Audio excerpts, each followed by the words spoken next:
Hello friends, मैं हूं रुपेश कुमार और आज हम लोग जून मंथ का सेकेंड वीक का करंट अफेयर करने वाले हैं। ठीक है, फर्स्ट वीक का हम लोगों ने कर रखा है, तो लिंक आपको डिस्क्रिप्शन में मिल जाएगा, आप वहां से क्लिक कर देख सकते हैं। ठीक है, तो चलिए फर्स्ट क्वेश्चन पे देखते हैं क्या बोला जा रहा है। देखिए फ्रेंड, यहाँ बोला जा रहा है किस देश को हाल ही में AFC महिला एशिया कप 2022 की मेजबानी मिली है। फर्स्ट ऑप्शन है भारत, दूसरा है चीन, तीसरा ऑप्शन है नेपाल, चौथा है सऊदी अरब। ठीक है, हमारा आंसर क्या होगा फ्रेंड? ए नंबर ऑप्शन सही होगा, भारत। ठीक है, अब थोड़ा इसके बारे में डिटेल कुछ जानते हैं हम लोग।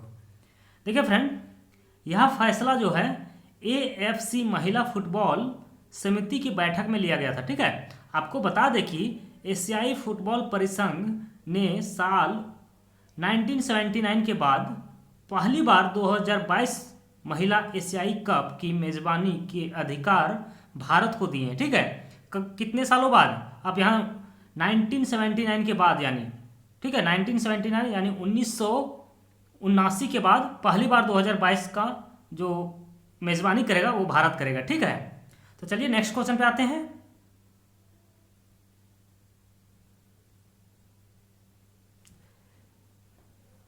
ये देखिए फ्रेंड, यहाँ सेकंड नंबर क्वेश्चन आप देख पा रहे होंगे।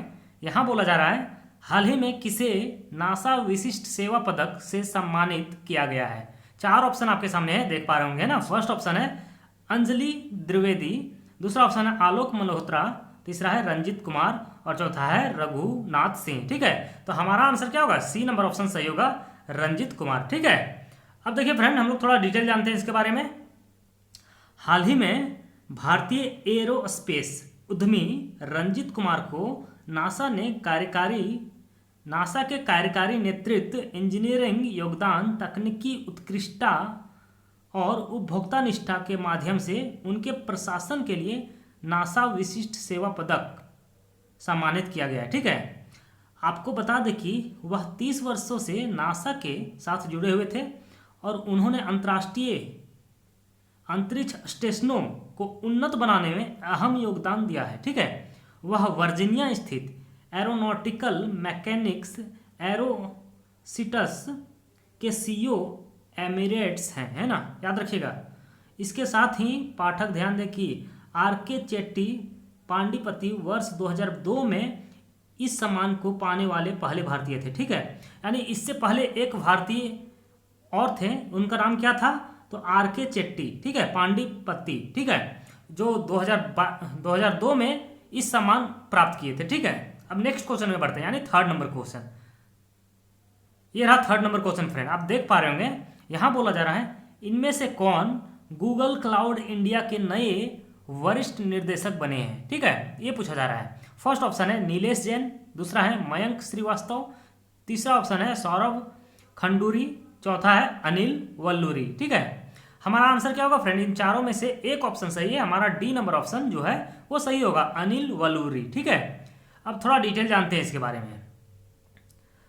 देखिए फ्रेंड, हाल ही में गूगल क्लाउड ने भारत में गूगल क्लाउड के वरिष्ठ निदेशक के रूप में पूर्व नेट ऐप के शीर्ष कार्यकारी अनिल वल्लूरी की नियुक्ति की घोषणा की है। ठीक है, कंपनी ने मार्च में IBM इंडिया के पूर्व प्रमुख करण वाजवा को भारत में गूगल क्लाउड का प्रबंध निर्देशक नियुक्त किया था। ठीक है, कंपनी का लक्ष्य उद्यम और छोटे और मध्यम व्यवसायों में पसंदीदा क्लाउड इकोसिस्टम में खुद को ब्रांड बनाना है। ठीक है, ध्यान दीजिएगा, आप समझ गए होंगे डिटेल इसके बारे में। ठीक है, तो क्वेश्चन पूछा जाए आपसे इनमें से किसे गूगल क्लाउड इंडिया के नए वरिष्ठ निर्देशक चुने गए हैं, तो हमारा आंसर होगा D number option, Anil Valluri. ठीक है, अब नेक्स्ट क्वेश्चन में बढ़ते हैं।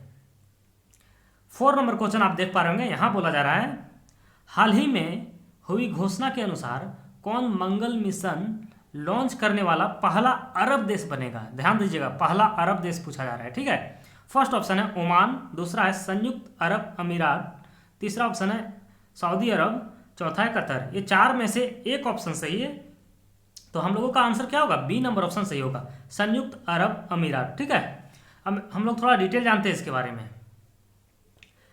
देखिए फ्रेंड, बता दें कि आपको संयुक्त अरब अमीरात 15 जुलाई को अपना होम मार्स मिशन लॉन्च करेगा, ठीक है। और अरब देशों की दुनिया में संयुक्त अरब अमीरात पहला देश होगा जो मंगल ग्रह के लिए मिशन लॉन्च करेगा, ठीक है। अगले 40 दिनों में यूनाइटेड अरब अमीरात अपना मंगल मिशन लॉन्च कर देगा, ठीक है। यह मिशन अगले साल फरवरी तक मंगल ग्रह की कक्षा तक पहुंचने का मिशन रखा गया है, ठीक है। यानी कक्षा तक पहुंच जाएगा अगर सही से काम हुआ सब कुछ, ठीक है। तो चलिए अब थोड़ा अगले क्वेश्चन में बढ़ते हैं हम लोग, यानी 5वां नंबर क्वेश्चन में।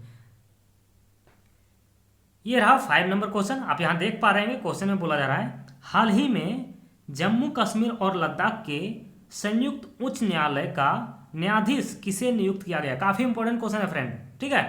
फर्स्ट ऑप्शन है इरशाद आलम खान, दूसरा है जावेद इकबाल वानी, तीसरा है नासिर खान, चौथा है जाकिर मियादाद, ठीक है। ये 4 में से एक ऑप्शन सही है, बी नंबर ऑप्शन सही हो जाएगा, जावेद इकबाल वानी, ठीक है। ये ऑप्शन सही है। अब डिटेल थोड़ा इसके बारे में जानते हैं हम लोग। देखिए फ्रेंड, कानून मंत्रालय की एक अधिसूचना के अनुसार जावेद इकबाल वानी को केंद्र शासित प्रदेश जम्मू कश्मीर और केंद्र शासित प्रदेश लद्दाख के संयुक्त उच्च न्यायालय का न्यायाधीश नियुक्त किया गया, ठीक है। उच्चतम न्यायालय कॉलेजियम द्वारा की गई उनके नाम की सिफारिश पिछले कई महीनों से केंद्र सरकार के पास लंबित थी। सिफारिश की पिछले सप्ताह अंतिम रूप दिया गया, ठीक है, और मंगलवार को अधिसूचना जारी कर दी गई, ठीक है। तो आपसे पूछा जा सकता है जम्मू कश्मीर और लद्दाख के संयुक्त उच्च न्यायालय का न्यायाधीश किसे नियुक्त किया गया है, तो आंसर हो जाएगा जावेद इकबाल वानी, ठीक है। ये ऑप्शन सही होगा, बी नंबर, ठीक है। अगले क्वेश्चन में बढ़ते हैं। ये रहा 6 नंबर क्वेश्चन। आप देख पा रहे होंगे, यहाँ बोला जा रहा है हाल ही में वंदे उत्कल जननी किस राज्य का राज्य गान बना है, ठीक है। हाल ही में वंदे उत्कल जननी किस राज्य का राजगान बना है, ये पूछा जा रहा है। फर्स्ट ऑप्शन उत्तराखंड, दूसरा पंजाब है, तीसरा उड़ीसा, चौथा है असम। हमारा आंसर क्या होगा, सी नंबर ऑप्शन उड़ीसा, ठीक है। अब थोड़ा डिटेल जानते हैं इसके बारे में। देखिए फ्रेंड, उड़ीसा के मुख्यमंत्री नवीन पटनायक, आपको पता होगा उड़ीसा के मुख्यमंत्री कौन है, नवीन पटनायक, ठीक है। तो यहाँ बोला जा रहा है उड़ीसा के मुख्यमंत्री नवीन पटनायक की अध्यक्षता वाले मंत्रिमंडल ने वंदे उत्कल जननी को राज्य गान का दर्जा प्रदान किया, ठीक है। आपको बता दें कि यह एक देशभक्ति कविता है, ठीक है, जो सन 1912 में कांता कवि लक्ष्मीकांता महापात्र द्वारा लिखी गई थी, ठीक है। कब लिखी गई थी, तो 1912 में, ठीक है। अब अगले क्वेश्चन में बढ़ते हैं, यानी 7 नंबर।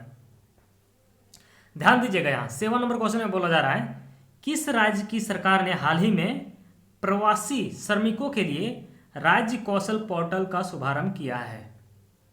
ये क्वेश्चन में पूछा जा रहा है, ठीक है। फर्स्ट ऑप्शन है मध्य प्रदेश, दूसरा है राजस्थान, तीसरा उत्तर प्रदेश, चौथा है हरियाणा। तो हमारा आंसर क्या हो जाएगा, राजस्थान, ठीक है। बी नंबर ऑप्शन सही होगा। देखिए फ्रेंड, राजस्थान सरकार के सूचना और प्रौद्योगिकी विभाग और RSLDC ने प्रवासी श्रमिकों को रोजगार प्रदान करने के लिए श्रम रोजगार विनिमय के लिए पोर्टल विकसित करना शुरू कर दिया है। इस ऑनलाइन वेबसाइट के साथ राज्य में श्रमिकों की बेमेल मांग और आपूर्ति को संबोधित किया जाएगा, ठीक है। औद्योगिक इकाइयां पोर्टल पर अपनी मांगों को उठा सकती है, ठीक है। तो इसलिए अब क्या बोला जा रहा है क्वेश्चन में समझ गए होंगे, ठीक है। और क्यों ये योजना लागू किया गया, ठीक है। प्रवासी श्रमिकों के लिए राज्य कौशल पोर्टल क्यों शुभारंभ किया गया, ये आप समझ गए होंगे, ठीक है। अब नेक्स्ट क्वेश्चन में बढ़ते हैं। 8 नंबर क्वेश्चन आप देख पा रहे होंगे, यहाँ पूछा जा रहा है हाल ही में किसने EY world entrepreneur of the year 2020 यानी 2020 का खिताब जीता है।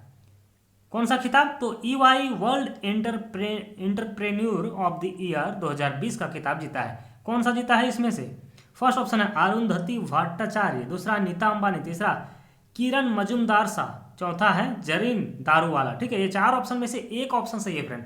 हमारा आंसर क्या होगा, किरण मजुमदार शाह, ठीक है। ये ऑप्शन सही होगा, सी नंबर ऑप्शन, ठीक है। तो चलिए डिटेल थोड़ा इसके बारे में जानते हैं हम लोग कुछ। देखिए फ्रेंड, किरण मजुमदार शाह भारत की पहली महिला एंटरप्रेन्योर या भारत की तीसरी ऐसी एंटरप्रेन्योर जिन्हें ये अवार्ड मिला है, ठीक है। इससे पहले 2 और पा चुके हैं ये अवार्ड, है ना, 2 व्यक्ति, लेकिन फर्स्ट महिला है जिसने ये अवार्ड पाया है, ठीक है। इससे पहले 2005 में इंफोसिस के नारायण मूर्ति और 2014 में कोटक महिंद्रा बैंक के उदय कोटक को ये अवार्ड मिला था, ठीक है, ध्यान दीजिएगा। कब मिला था? तो 2005 में एक बार मिला गया था, जिसे इंफोसिस के नारायण मूर्ति को और कोटक महिंद्रा बैंक के उदय कोटक को मिला था 2014 में, ठीक है। तो अगले क्वेश्चन में बढ़ते हैं हम लोग। ये रहा 9 नंबर क्वेश्चन, आप देख पा रहे होंगे यहाँ पे, है ना। यहाँ बोला जा रहा है हाल ही में इनमें से कौन IIFL फाइनेंस के पहले ब्रांड एम्बेसडर बने हैं। अब ध्यान दीजिएगा फ्रेंड, ये IIFL है क्या, अभी बताऊंगा आपको, ठीक है। इनमें से IIFL फाइनेंस के पहले ब्रांड एम्बेसडर कौन बन गए ये पूछा जा रहा है। फर्स्ट ऑप्शन है सोनू सूद, दूसरा है अक्षय कुमार, तीसरा है विराट कोहली, चौथा है रोहित शर्मा। देखिए फ्रेंड, हमारा आंसर होगा D number option, Rohit Sharma, ठीक है। तो अब डिटेल इसके बारे में जानते हैं हम लोग। देखिए फ्रेंड, IIFL फाइनेंस को अपने ग्राहकों के लिए ईमानदारी से पेश आने और सीधी बात करने के लिए पहचाना जाता है, ये आप भी जानते होंगे, ठीक है। ठीक यही पहचान रोहित शर्मा के साथ भी जुड़ी हुई है, ठीक है, जो अपनी सीधी और प्रभावी बल्लेबाजी, सफल कप्तानी और साफ सुथरी छवि के लिए जाने जाते हैं। इसलिए रोहित शर्मा को ब्रांड एम्बेसडर बनाया गया, ठीक है। अब अगले क्वेश्चन में बढ़ते हैं, यानी 10वां नंबर क्वेश्चन। ये रहा फ्रेंड 10वां नंबर क्वेश्चन। यहां पूछा जा रहा है हाल ही में किसे रोमानिया में भारत का अगला राजदूत नियुक्त किया गया है। कहां पे? तो रोमानिया, ठीक है। रोमानिया में भारत का अगला राजदूत किसे नियुक्त किया गया है ये पूछा जा रहा है। फर्स्ट ऑप्शन है अमित चतुर्वेदी, दूसरा है नीलम खन्ना, तीसरा ऑप्शन है राहुल श्रीवास्तव, चौथा है पीयूष वर्मा। तो हमारा आंसर क्या होगा फ्रेंड? हमारा आंसर हो जाएगा C number option, Rahul Shrivastava, ठीक है। देखिए फ्रेंड, राहुल श्रीवास्तव इससे पहले 2015 से 2018 तक वेनेजुएला के राजदूत एवं लंदन स्थित भारतीय दूतावास में कार्य कर चुके हैं, ठीक है। अब अगले क्वेश्चन में बढ़ते हैं, यानी 11 नंबर क्वेश्चन। ये देखिए 11 नंबर क्वेश्चन में बोला जा रहा है विश्व खाद्य सुरक्षा दिवस हर वर्ष कब मनाया जाता है। विश्व खाद्य सुरक्षा दिवस हर वर्ष कब मनाया जाता है? फर्स्ट ऑप्शन है 7 जून यानी 7 जून को, दूसरा है 5 जून को, तीसरा है 7 मई को, चौथा ऑप्शन है 1 जुलाई को। तो इन चार में से कौन सा ऑप्शन सही होगा? हम लोगों का आंसर हो जाएगा फ्रेंड ये फर्स्ट नंबर ऑप्शन 7 जून को, ठीक है। देखिए फ्रेंड, इस दिन को मनाने के पीछे खाद्य सुरक्षा के प्रति लोगों को जागरूक करने के उद्देश्य से मनाया जाता है, ठीक है। जो खराब भोजन का सेवन करने की वजह से गंभीर रोगों के शिकार हो जाते हैं, ठीक है। तो किस लिए विश्व खाद्य सुरक्षा दिवस मनाया जाता है आप समझ चुके होंगे, ठीक है। यानी लोगों को जागरूक करने के लिए मनाया जाता है, ठीक है। अब अगले क्वेश्चन में बढ़ते हैं। ये रहा 12 नंबर क्वेश्चन, आप देख पा रहे होंगे। यहाँ बोला जा रहा है विश्व पर्यावरण दिवस हर वर्ष मनाया जाता है। कब मनाया जाता है? फर्स्ट ऑप्शन है 5 जून को, दूसरा है 6 जून को, तीसरा है 2 जून को, चौथा है 4 जून को। तो हमारा आंसर हो जाएगा ए नंबर ऑप्शन 5 जून को, ठीक है। अब अगले थोड़ा डिटेल जान लेते हैं इसके बारे में, उसके बाद अगले में आएंगे। देखिए फ्रेंड, विश्व पर्यावरण दिवस हर वर्ष 5 जून को मनाया जाता है। विश्व में लगातार बढ़ रहे प्रदूषण और बढ़ रहे ग्लोबल वार्मिंग की चिंताओं के चलते विश्व पर्यावरण दिवस की शुरुआत की गई थी, ठीक है। इनमें प्रकृति के प्रति चिंता और उनके संरक्षण की भावना भी निहित है। दोस्तों, पहला विश्व पर्यावरण दिवस 5 जून 1974 को मनाया गया था, ठीक है। तो ये पूछा जा सकता है आपसे, पहला विश्व पर्यावरण दिवस कब मनाया गया था? तो 5 जून 1974 को मनाया गया था, ठीक है। अब अगले क्वेश्चन में बढ़ते हैं। ये रहा 13 नंबर क्वेश्चन, आप देख पा रहे होंगे। यहाँ बोला जा रहा है किस राज्य की सरकार ने हाल ही में कोविड-19 के प्रति जागरूकता फैलाने हेतु मिशन फतेह अभियान शुरू किया है। क्वेश्चन रिपीट करते हैं एक बार। किस राज्य की सरकार ने कोविड-19 के प्रति जागरूकता फैलाने हेतु मिशन फतेह अभियान शुरू किया है? फर्स्ट ऑप्शन हरियाणा, दूसरा पंजाब, तीसरा तमिलनाडु, चौथा कर्नाटक। तो हमारा आंसर क्या होगा? बी नंबर ऑप्शन सही होगा, पंजाब, ठीक है। अब थोड़ा डिटेल जानते हैं इसके बारे में। कोविड-19 के खिलाफ जंग को राज्य भर में जमीनी स्तर तक ले जाने के लिए पंजाब के मुख्यमंत्री कैप्टन अमरिंदर सिंह ने मिशन फतेह के अंतर्गत महीना भर चलने वाली जागरूकता मुहिम की शुरुआत की, जिससे इस महामारी के बारे में लोगों में व्यापक स्तर पर जागरूकता फैलाई जा सके। ठीक है, क्यों शुरुआत किया गया आप समझ चुके होंगे। ठीक है, अब अगले क्वेश्चन में आते हैं। ये रहा 14 नंबर यानी 14 नंबर क्वेश्चन। ठीक है, यहाँ बोला जा रहा है कौन व्यक्ति हाल ही में वाशिंगटन में विश्व बैंक के कार्यकारी निर्देशक के वरिष्ठ सलाहकार नियुक्त किए गए हैं। किस बैंक में? तो विश्व बैंक के कार्यकारी निर्देशक के वरिष्ठ सलाहकार कौन नियुक्त किए गए हैं, ये पूछा जा रहा है ना। फर्स्ट ऑप्शन चंदन सिमार, दूसरा है राजीव टोपनो, तीसरा ऑप्शन है आलोक पंडित, चौथा है प्रदीप सलूजा। हमारा आंसर क्या होगा? हमारा आंसर हो जाएगा ये बी नंबर ऑप्शन राजीव टोपलो। ठीक है, देखिए फ्रेंड, हाल ही में प्रधानमंत्री नरेंद्र मोदी के निजी सचिव और वरिष्ठ नौकरशाह राजीव टोपनो वाशिंगटन में विश्व बैंक के कार्यकारी निर्देशक का वरिष्ठ सलाहकार नियुक्त किया गया है। इनके साथ ही विजेंद्र नवनीत को जिनेवा स्विट्जरलैंड में विश्व व्यापार संगठन में राजदूत और भारत का अस्थायी प्रतिनिधि नियुक्त किया गया है। ठीक है, आप समझ चुके होंगे। ठीक है, अगले क्वेश्चन में आते हैं यानी 15 नंबर क्वेश्चन, ध्यान दीजिएगा। ये रहा 15 नंबर क्वेश्चन। यहाँ पूछा जा रहा है हाल ही में कौन ट्विटर के नए बोर्ड चेयरमैन बने हैं। बहुत इंपॉर्टेंट क्वेश्चन है फ्रेंड, ट्विटर के नए बोर्ड चेयरमैन बने हैं। ठीक है, अभी आप सुने होंगे ट्विटर ने बैन लगाया था अमूल के ऐड पे। ठीक है, यानी अमूल के ट्विटर पेज को ब्लॉक किया था। ठीक है, तो आप समझ चुके होंगे, इसलिए ये क्वेश्चन इंपॉर्टेंट बनता है। ठीक है, अब यहाँ पे देखिए क्वेश्चन में है हाल ही में कौन ट्विटर के नए बोर्ड चेयरमैन बने हैं। फर्स्ट ऑप्शन मार्क पेसिक, दूसरा है जेनिम कोडल, तीसरा है पैट्रिक पिचेट और चौथा ऑप्शन है लुइस पार्सिवल। ठीक है, हमारा आंसर क्या होगा? C number option Patrick Pichette. ठीक है, अब थोड़ा डिटेल जानते हैं इसके बारे में। तो फ्रेंड्स, ट्विटर ने गूगल के पूर्व चीफ फाइनेंशियल ऑफिसर पैट्रिक पिचेट को बोर्ड का नया अध्यक्ष नियुक्त किया है। ठीक है, आपको बता दें कि ट्विटर के बोर्ड ऑफ डायरेक्टर्स में वर्ष 2017 में शामिल बोर्ड के नवनियुक्त चेयरमैन पैट्रिक ने इससे पहले वर्ष 2008 से 2015 तक गूगल में सीएफओ के रूप में अपनी सेवाएं दी थी। ठीक है, ध्यान दें कि पिचेट ओमिड कार्डेस्टानी का स्थान लेंगे। ठीक है, किसके स्थान लेंगे? पिचेट ओमिड कार्डेस्टानी का स्थान लेंगे। ठीक है, ध्यान दीजिएगा। हालांकि ओमिड ट्विटर के बोर्ड में बने रहेंगे। ठीक है, अगले क्वेश्चन पे आते हैं हम लोग। ये रहा 16 नंबर क्वेश्चन, अब ध्यान दीजिएगा। हाल ही में कौन नेशनल फर्टिलाइजर लिमिटेड यानी एनएफएल शॉर्ट फॉर्म होता है कि अध्यक्ष एवं प्रबंध निर्देशक बने हैं? कौन बने हैं इन चारों में से? फर्स्ट ऑप्शन है रघुवर झाझर, दूसरा है पद्म सिंह चित्रा, तीसरा ऑप्शन है वीरेंद्र नाथ दत्त, चौथा है वरुण गोस्वामी। हमारा आंसर क्या होगा फ्रेंड?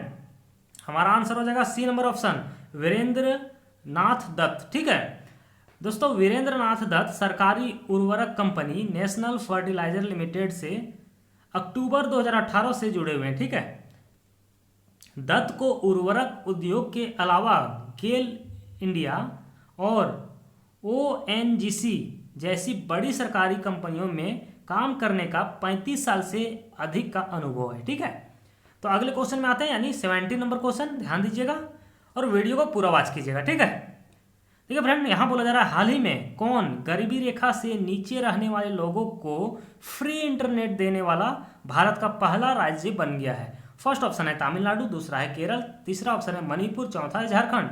तो कौन बन गया है? आंसर होगा बी नंबर ऑप्शन सही, केरल। ठीक है, अब थोड़ा डिटेल जानते हैं इसके बारे में। देखिए फ्रेंड, केरल सरकार ने ऐलान किया है कि उसकी महत्वाकांक्षी परियोजना केरल फाइबर ऑप्टिकल नेटवर्क, जिसे शॉर्ट फॉर्म में KFON नाम दिया गया है, ठीक है, इस साल दिसंबर से शुरू हो जाएगी। आपको बता दें कि इस KFON परियोजना के तहत गरीबों को मुफ्त में इंटरनेट सुविधा मुहैया कराई जाएगी और बाकी लोगों को बेहद किफ़ायती दर पर यह सुविधा मिलेगी। ठीक है, तो आप समझ गए होंगे क्या बोला जा रहा था। ठीक है, और फिर से क्वेश्चन रिपीट कर दे रहा हूँ एक बार। हाल ही में कौन गरीबी रेखा से नीचे रहने वाले लोगों को फ्री इंटरनेट देने वाला भारत का पहला राज्य बना है? तो आंसर केरल होगा। ठीक है, अगले क्वेश्चन में बढ़ते हैं यानी 18 नंबर क्वेश्चन। दोस्तों 18 नंबर क्वेश्चन स्टार्ट करने से पहले बोलना चाहेंगे, अगर आप हमारे चैनल में नए हैं तो प्लीज़ चैनल को सब्सक्राइब कर लीजिए और बेल का आइकन प्रेस कर दीजिएगा, और सब्सक्राइब कर चुके हैं तो बहुत बहुत धन्यवाद। और हाँ दोस्तों, वीडियो को शेयर भी कीजिएगा, ठीक है। तो चलिए लास्ट क्वेश्चन भी कवर कर लेते हैं हम लोग। यहाँ देखिए फ्रेंड, लास्ट क्वेश्चन में बोला जा रहा है, हाल ही में प्रसिद्ध व्यक्ति चिरंजीवी सारजा का निधन हुआ है, वह किन फिल्मों के मशहूर अभिनेता थे? ये पूछा जा रहा है। फर्स्ट ऑप्शन है कन्नड़, दूसरा है गुजराती, तीसरा है मराठी, चौथा है भोजपुरी। हमारा आंसर क्या होगा? फर्स्ट ऑप्शन सही होगा, कन्नड़, ठीक है। अब थोड़ा डिटेल इसके बारे में भी देख लेते हैं। देखिए फ्रेंड, चिरंजीवी सारजा, यहाँ कुछ मिस्टेक है, चिरंजीवी सारजा ये था नहीं होगा, ठीक है। चिरंजीवी सारजा की उम्र महज 39 साल की थी, ठीक है। 7 जून को दिल का दौरा पड़ने से एक्टर का निधन हो गया, यानी चिरंजीवी सारजा का निधन हो गया, ठीक है। देखिए फ्रेंड, एक्टर शादीशुदा थे, यानी चिरंजीवी सारजा शादीशुदा थे, और उनकी वाइफ का नाम क्या था? मेघना राज था, ठीक है। तो ये थे फ्रेंड आज के करंट अफेयर, यानी जून सेकेंड वीक का करंट अफेयर, ठीक है। अब मिलेंगे जून थर्ड वीक के करंट अफेयर में, तो उससे पहले हम लोग और भी वीडियो लाएंगे मैथ से रिलेटेड, ठीक है। तो चैनल को आप सब्सक्राइब कर लीजिए और लाइक भी कर दीजिएगा और वीडियो को शेयर भी कर दीजिए। चलिए बाय बाय, अगले वीडियो में मिलते हैं, ठीक है।